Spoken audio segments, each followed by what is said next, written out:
Halo Sobat Sehat semua, Assalamualaikum warahmatullahi wabarakatuh. Salam jumpa kembali dengan saya Sugito di channel Berbagi Sehat, channel edukasi dan motivasi seputar asam lambung, GERD, anxiety, psikosomatis. Berdasarkan pengalaman saya sebagai orang yang pernah mengalami penderitaan asam lambung, GERD, anxiety, psikosomatis. Harapan saya khususnya kepada teman-teman yang masih dalam penderitaan asam lambung, GERD, anxiety, psikosomatis, setelah menonton video ini akan dapat tersugesti dan termotivasi untuk dapat cepat sembuh. Saya bisa sembuh, insya Allah teman-teman pasti juga bisa sembuh, badai pasti berlalu.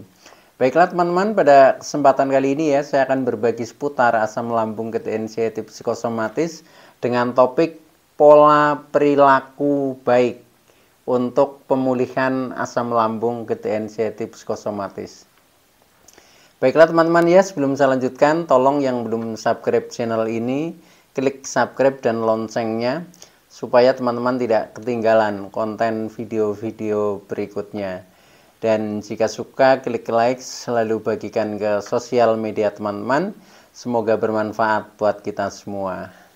Baik, kita lanjutkan. Jadi topik kita kali ini adalah pola perilaku baik untuk pemulihan asam lambung, GERD, anxiety, psikosomatis.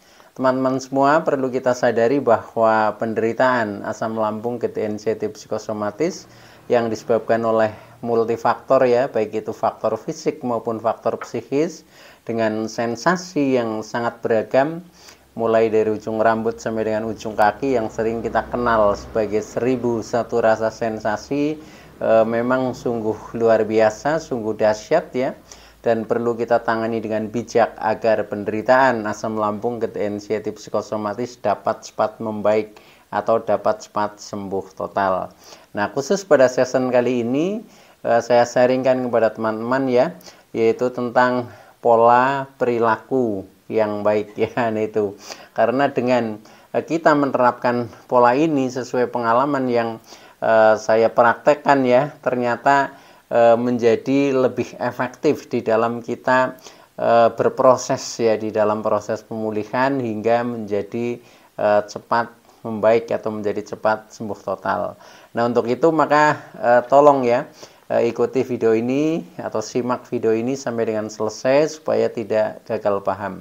Dan alangkah baiknya jika teman-teman juga menonton video-video saya yang lain karena di setiap video itu saling berhubungan, saling melengkapi sehingga kita menjadi lebih paham secara komplit tentang seputaran gangguan asam lambung, GERD, anxiety, psikosomatis. Dengan seperti itu maka kita akan menjadi lebih mudah di dalam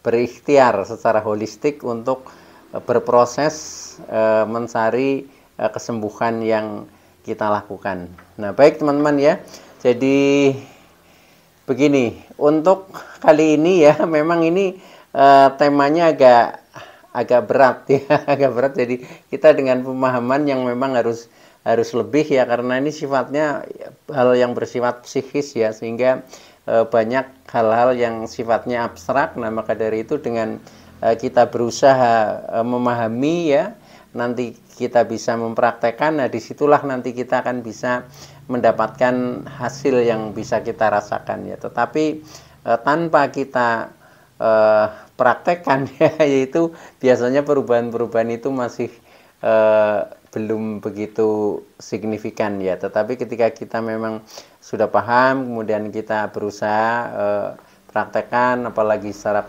konsisten secara kontinu, itu insya Allah hasilnya juga akan tidak mengingkari usaha kita. Artinya kita menjadi lebih terasa oh ternyata tahu-tahu saya sekarang sudah sembuh misalkan seperti itu. Tetapi dari proses evolusi yang memang sedikit demi sedikit tetapi selalu berprogres sehingga kita nanti tahu-tahu sudah sampai ke tujuan, yaitu menuju ke sembuh total seperti itu.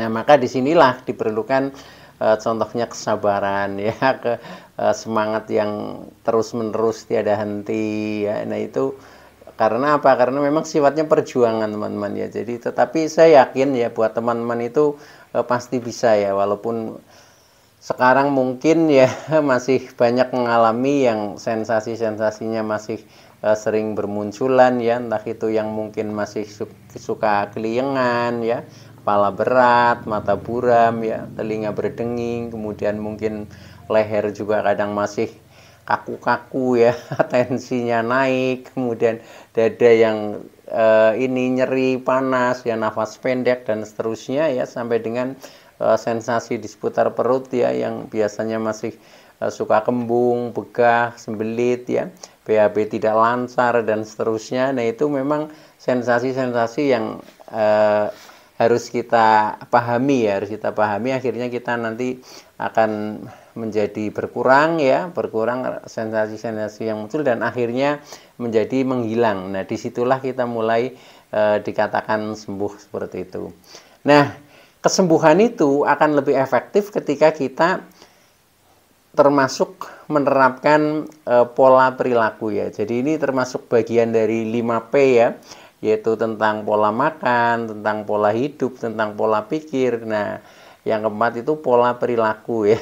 Kelima itu pola spiritual. Nah, ini yang ingin saya uraikan adalah tentang pola perilaku ya. Karena dengan kita melakukan ini efeknya ya kita akan menjadi semakin tenang ya, semakin bisa berpikir positif, kemudian kita akan menerima kebaikan-kebaikan dari mungkin orang lain, dari semesta dan seterusnya, yang akhirnya menumbuhkan jiwa dan raga kita itu menjadi semakin kuat ya. Akhirnya kita menjadi sehat dan kembali normal seperti sedia kala sebelum terkena asam lambung inisiatif psikosomatis. Mudah-mudahan teman-teman juga bisa berproses seperti itu ya, dan mudah-mudahan akan cepat membaik. Amin.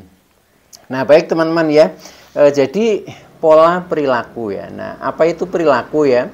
Perilaku adalah seperangkat perbuatan ya, atau tindakan seseorang yang dijadikan kebiasaan karena adanya nilai yang diyakini, sehingga kadang menjadi membentuk watak atau kelakuan ya.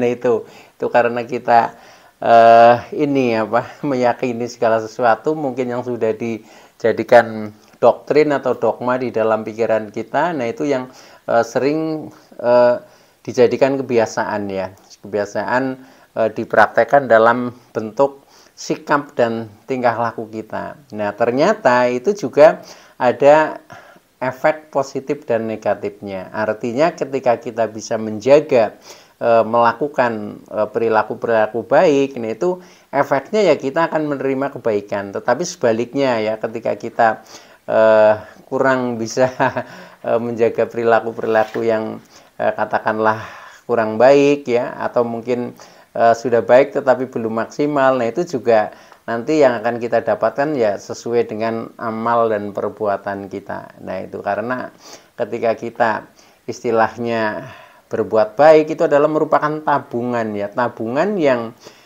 yang sewaktu-waktu akan kembali kepada diri kita sendiri. Nah, ketika tabungan kita itu baik, otomatis kita akan menuai kebaikan. Nah, ketika kita menuai kebaikan, pasti kita akan merasakan kebahagiaan. Nah, dari kebahagiaan itu akan membuat ya perasaan kita menjadi senang, menjadi gembira ya.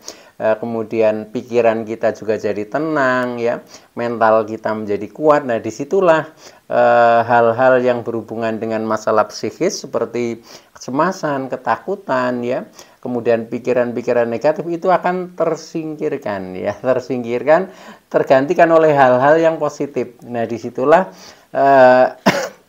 kita menjadi semakin membaik ya, karena pada saat kita masih mengalami penderitaan asam lambung inisiatif psikosomatis ya, selain kita memang selalu cemas, selalu takut, selalu was-was ya, selalu khawatir, itu juga pikiran kita negatif, kadang emosi kita mudah terpancing ya, mudah marah, perasaan kita sangat sensitif ya, mudah tersinggung, bahkan mudah menangis dan seterusnya, yaitu karakter-karakter ketika kita masih mengalami kecemasan yang tinggi. Nah, maka dari itu dengan modal kita terapkan pola perilaku yang baik, nah itu nanti akan tergantikan ya, atau tersisihkan. Nah, akhirnya kita muncul hal-hal yang baru, itu seperti itu.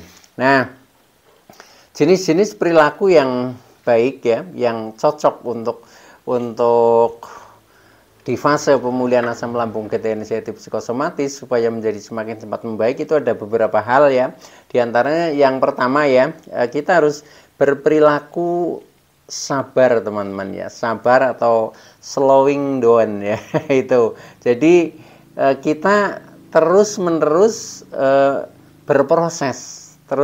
berproses menjadi lebih baik. Jadi dimensinya waktu ya. Jadi kita tidak kenal istilahnya putus asa ya, dalam konteks ketika kita sudah menerapkan sabar ya. Jadi sabar, sobar artinya tanpa batas ya, tanpa batas. Jadi ketika orang bilang sabar itu kan ada batasnya, nah itu artinya belum sabar ketika seperti itu ya. Sabar pokoknya nggak ada batasnya ya. Jadi selalu berproses dan itu dinikmati prosesnya ya. Jadi tidak menjadikan beban, tidak menjadikan tekanan, nah itulah dikatakan sabar. Nah, untuk kita yang mengalami penderitaan asam lambung inisiatif psikosomatis, ini harus bisa menerapkan itu teman-teman ya. Karena ketika kita melihat ya diri saya sendiri, kemudian juga teman-teman, ternyata juga memakan durasi yang bisa dikatakan cukup panjang lah, karena ada yang sudah sampai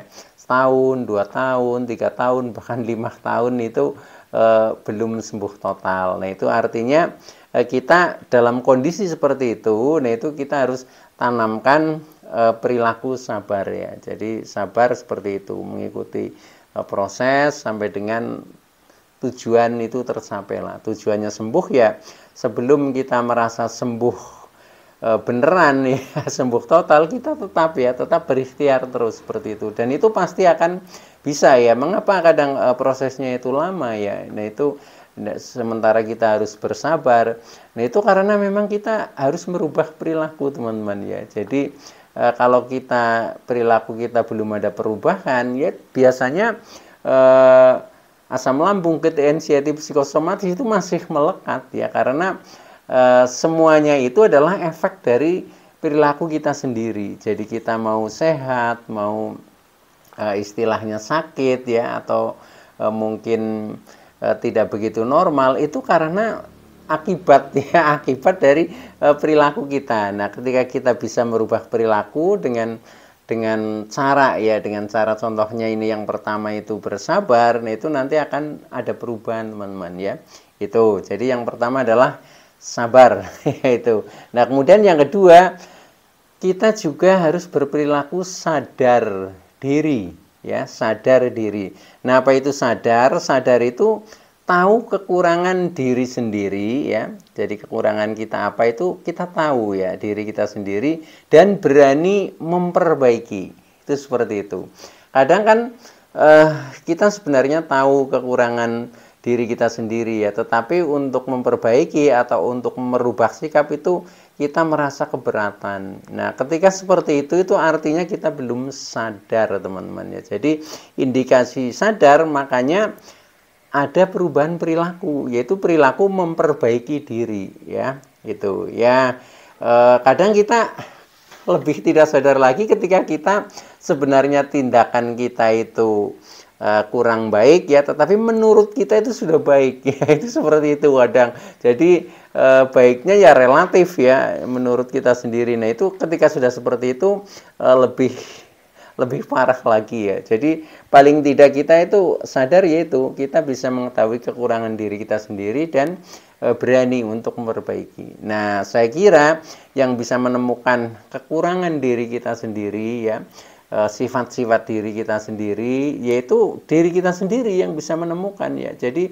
setiap orang walaupun mungkin ya penderitaannya sama, itu faktornya berbeda ya. Jadi mungkin ketidakbaikannya, mungkin si A ketidakbaikannya dalam pola makannya ya, tetapi si B ketidakbaikannya dalam pola hidupnya ya, mungkin si C ketidakbaikannya dalam pola pikirnya. Jadi semuanya berbeda-beda ya. Itu seperti itu. Nah, maka dari itu temukan saja kekurangan diri kita sendiri dan berani memperbaiki. Ketika kita berani memperbaiki, yaitu sama saja kita berani merubah keadaan dari keadaan yang katakanlah tidak normal ya, dari mengalami gangguan asam lambung ketidaksensitif psikosomatis menjadi berubah, yaitu menjadi berubah ke kesembuhan. Itu seperti itu maksudnya teman-teman ya. Nah itu jadi kita harus sadar diri, itu seperti itu yang kedua ya, perilaku yang harus kita terapkan seperti itu. Silahkan teman-teman istilahnya mawas diri kita sendiri ya, sebenarnya saya kurangnya apa.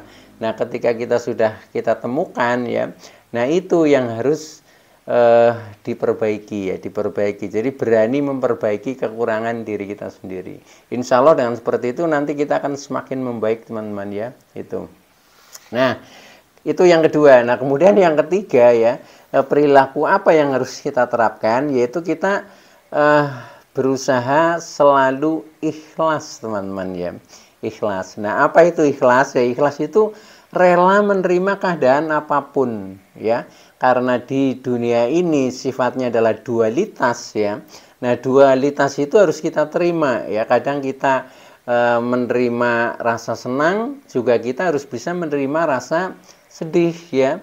Ketika kita bisa menerima sehat, berarti sekali-kali kita juga bisa menerima sakit. Nah itu jadi dualitas itu seperti itu. Dan itu ketika kita bisa istilahnya terima semuanya keadaan itu, nah nanti kita akan menjadi semakin membaik teman-teman ya. Karena apa? Karena penderitaan pada dasarnya karena kita menolak atau tidak menerima pada saat menurut kita ya, menurut doktrin kita itu dianggapnya menderita ya. Ya contohnya ketika kita mengalami penderitaan seperti ini ya, gangguan asam lambung ketidaksensitif psikosomatis ya, bagi yang sudah bisa menerima itu bukan merupakan kesakitan ya, tetapi kita pandang sebagai pembelajaran ya, pembelajaran supaya diri kita menjadi lebih baik ya, diri kita menjadi lebih dewasa, dan pada akhirnya membawa kita menjadi lebih bahagia. Itu seperti itu. Contohnya kita menghayati hikmah daripada kita mengalami sakit ya, nanti kita akan bisa merasakan nikmatnya orang sehat, menghargai kesehatan itu setelah kita merasakan contohnya sakit. Nah kondisi-kondisi semacam itu yang harus kita ikhlas. Jadi kita rela menerima keadaan dualitas apapun yang ada di dunia ini ya. Jadi kadang kita bisa merasakan bahagia, kita merasakan mungkin sedih ya, merasakan gembira, merasakan mungkin tidak menyenangkan. Nah itu semuanya itu harus dilalui. Seperti di alam ya, di alam itu kan ada siang, ada malam ya, ada gelap, ada terang. Nah itu semuanya harus dilalui, dan ternyata semuanya itu adalah bermanfaat teman-teman ya. Bagi yang mungkin bagi kita dianggap tidak mengenakan, itu misinya adalah untuk pembelajaran supaya kita memahami hal itu seperti itu ya. Nah itu jadi kita harus selalu ikhlas menerima dualitas apa adanya ya, itu. Nah kemudian yang keempat yaitu perilaku yang harus kita tanamkan, yaitu selalu bersyukur apa adanya ya. Jadi bersyukur apa adanya itu juga akan memudahkan kita untuk merasakan kebahagiaan ya. Jadi bersyukur tanpa syarat ya. jadi bahagia itu tanpa syarat kalau kita sudah selalu mensyukuri apa adanya ya. Contohnya misalkan seperti saat ini saya minum air putih ya. Ya sudah, kita syukuri saja air putih karena memang adanya air putih. Dan ternyata air putih juga menyehatkan ya. Jadi ketika adanya air putih, kita jangan membayangkan kopi ya. Sehingga nanti air putihnya nggak enak, kopinya nggak dapat. Nah disitulah kita malah menambah penderitaan. Jadi pokoknya kita syukuri apa adanya ya. Mungkin keadaan ekonomi kita, mungkin keadaan hubungan sosial kita dengan orang-orang terdekat, dengan ya siapapun lah ya. Nah itu pokoknya harus kita syukuri saja apa adanya seperti itu. Dengan seperti itu nanti kita akan lebih mudah untuk mendapatkan kebahagiaan. Nah, itu coba saja teman-teman ya. Jadi bersyukur apa adanya. Termasuk kondisi kita sedang mengalami penderitaan juga syukuri saja ya. Karena hikmahnya nanti kita akan mendapatkan sesuatu yang lebih indah ya dibanding kesakitan ini. Jadi kesakitan ini hanya sebagai pembelajaran teman-teman ya, supaya kita merasakan oh ternyata orang keliengan rasanya seperti itu ya. Itu seperti itu. Nah setelah itu kan nanti kita menjadi ini lebih waspada supaya tidak keliengan lagi, berarti saya harus menjaga diri. Nah contohnya kan seperti itu. Nah itu jadi harus bersyukur apa adanya ya. Kemudian yang kelima, sikap yang harus kita tanamkan atau perilaku kita tanamkan ya, kita berusaha bersikap yang demokratis ya.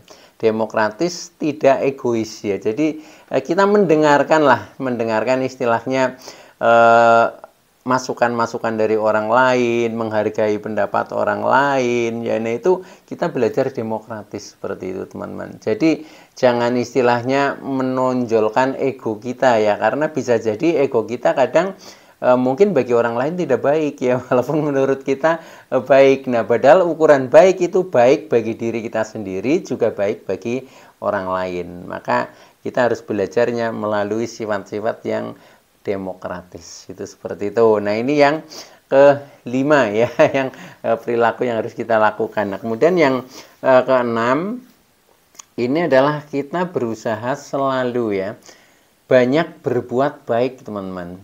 Nah karena apa? Karena ketika kita banyak berbuat baik, ini sama saja kita menanam kebaikan yang pada akhirnya akan kembali kepada diri kita, atau kita akan menuai lah pada akhirnya, akan mengetam ya. Siapa menanam pasti nanti akan mengetamkan seperti itu. Nah ketika kita sudah banyak menanam kebaikan atau menabung kebaikan, nah suatu saat itu akan kembali kepada diri kita. Nah caranya bagaimana? Caranya kita dimulai dari berpikir yang baik-baik ya, yang positif ya, kemudian berkata juga yang baik-baik, berbuat juga yang baik-baik ya. Ukuran baik yaitu baik bagi diri kita sendiri, baik bagi orang lain, baik bagi semesta ya. Nah dengan seperti itu nanti yang tercipta adalah hanya suatu keharmonisan dan keindahan. Nah ketika sudah seperti itu ya sudah, hidup ini ternyata indah ya, hidup ini damai, nyaman, tentram, disitulah ya. Itu jadi dimulai dari diri kita sendiri teman-teman, bukan dimulai dari orang lain. Termasuk bahagia itu juga ada di dalam diri kita sendiri, bukan ada di orang lain. Makanya jangan berharap kebahagiaan dari orang lain, tapi mari kita berbagi kebahagiaan, karena kebahagiaan itu ada di dalam diri kita sendiri. Itu seperti itu. Nah ini mungkin butuh perenungan ya. Nah ini buat PR, silahkan ya untuk diperenungkan ya. Nah akhirnya nanti kita bisa mempraktekkan. Jadi banyak berbuat baik, itu seperti itu.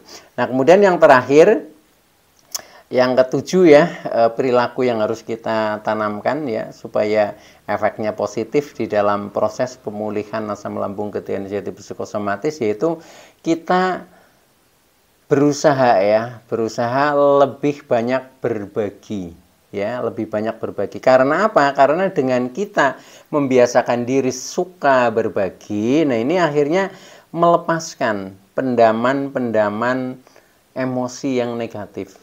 Jadi orang yang suka menggenggam ya, tidak suka berbagi, nah ini hanya akan menyimpan pendaman, contohnya pendaman emosi ya. Nah ketika seperti itu ya sudah, nanti lama-lama kita menggenggamnya tidak kuat, akhirnya meledak ya. Nah meledaknya lebih membahayakan lagi ya, jadi karena tidak terkendali. Nah maka dari itu kita belajar berbagi apapun teman-teman ya. Nah, berbagi apapun yang kita bisa, yang kita punya ya, itu. Jadi bisa berbagi sikap lah, berbagi mungkin pengetahuan ya, berbagi mungkin secara ekonomi, banyak hal yang harus kita lakukan, berbagi jasa dan sebagainya. Nah itu ternyata itu sama saja kita melepaskan pendaman-pendaman negatif di dalam diri kita, sehingga diri kita menjadi netral. Nah, akhirnya menjadi bahkan lebih positif, akhirnya kita menjadi merasakan keindahan, keharmonisan, kedamaian di dalam hidup ini. Dan di saat seperti itulah kita akan terlepas secara total ya dari penderitaan asam lambung, anxiety, psikosomatis. Baik teman-teman ya, itu dulu yang bisa saya sampaikan. Kurang lebihnya mohon maaf ya. Terima kasih atas like, subscribe, serta komennya. Saya Sugito dari channel Berbagi Sehat. Saya bisa sembuh, insya Allah teman-teman pasti juga bisa sembuh. Badai pasti berlalu. Oke, terima kasih. Wassalamualaikum warahmatullahi wabarakatuh.